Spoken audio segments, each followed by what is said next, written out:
አንዲት የድመት አይን የተገጠመላት ውሻ ምን ይታይሻል ቢሏት አይጣለች አሉ። የራሷ ቢሆን ኖሮ ምን ታይ ነበር የሚለውን ለአድማጭ ብተው ይሻል ይመስለኛል። ዝርዝር ውስጥ አልገባም። ዝርዝር ኪስ ይቀዳል የተባለው ያለ ምክንያት ስላልሆነ ብዬ ነው። እናማ ዳርዳር የምለው ሐሳብ ስላለኝ ነው። የዘፈን ዳርዳሩ እስክስታ እንዲሉ አበው እሱን ትቼ ወደ መሃል ልግባ እስቲ። የሀገሬ የፖለቲካ ጡዘት ከየት ወዴት እየሄደ እንዳለ እኔ እንግዳ ገብቶኛል። የገባው ካለ ቢያስረዳኝ ባይ ነኝ። ሁሉም እንደኔ ግራ የገባው ከሆነ ደግሞ ሐሳብ እናዋጣና ኃላፊነታችንን እንወጣላለሁ። እኔ እንደሚመስለኝ መንግስት ደሃን ረስቶ ላለው ይጨመራል ከተባሉት ጋር እየተጓዘ ነው። ወይ ደግሞ እንደተባለው ድህነትን ህጋዊ አድርጎታል ባይ ነኝ። ይሄ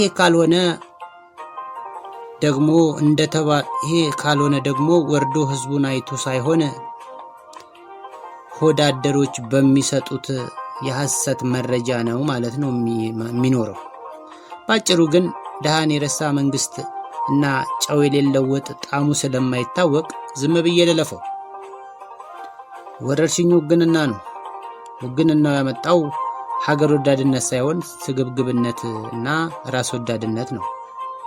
የተራበ ያለ መንገድ ላይ የወደቀ ሀገር ተቀባይ ወጣት እያለ ለሀገሩ ለከፈለው መስዋዕትነት የሚገባውን ሳያገኝ የተበተነ ወታደር እያለ በሰላም ውሎ ማደር በሰላም መኖር እንደማይቻል እየታወቀ ጆሮ ለምኔ ማለት ራስ ወዳድነት ካልሆነ ስግብግብነት ካልሆነ ምን ሊሆን ይችላል?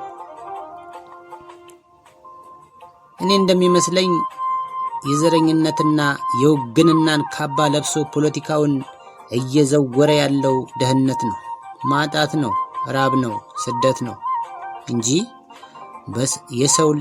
የሰው ልጅ ቢሟላለት ሰላምን የማይሻት የለም።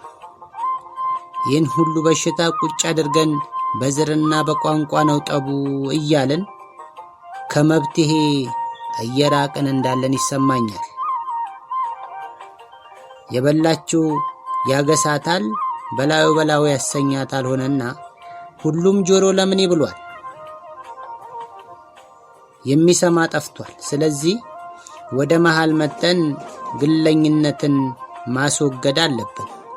እንደተባለው እውነቱ እነሱም አይነጡ እኛም አንጠቁር ነው። እናማ ሁላችንም አንቺ ትብስ አንተ ትብስ ተባብለን ወደ መብትሄው ለመምጣት እንሞክር። የራሳችንን ሐሳብ እናስቀምጥ። አንድ የሚያደርገን እንለይ። የጋራ ሀገራችንን በጋራ ሐሳብ በመደማመጥና በመከባበር ልናድናት እንችላለን። አዎ እንችላለን። መቼ? ሁሉም ለኔ ትቶ ጋርዮሽን ከተቀበለ፣ ጆሮው መርጦ ከሰማ። ልዩነት ጌጥ ነው። አንድነት ኃይል ነው፣ ጉልበት ነው። ስንከባበር ሀገር ብቻ ሳይሆን ሀጉር እንሰራለን። ያለበለዚያ ወስፌ ሲለገም ቅቤ አይወጋም እንደሚባለው እያወቅን ባላዋቂዎችና በስግብግቦች ሐሳብ ታጥረን ወደፊት አንድ እርምጃ ወደ ኋላ ሁለት እርምጃ እስከ መቼ ነው የምንጓዘው ብለን ከራሳችን ካልጀመርን እና ኃላፊነት ካልወሰድን እኛው ነን መድኃኒቱ ብለን እንነሳ። ያለበለዚያማ ቅቤ አንጣሪዋ ቁጭ ብላ ጎመን ቀንጣሿን ምች መታት እንዳይሆንብን እፈራለሁ። አመሰግናለሁ።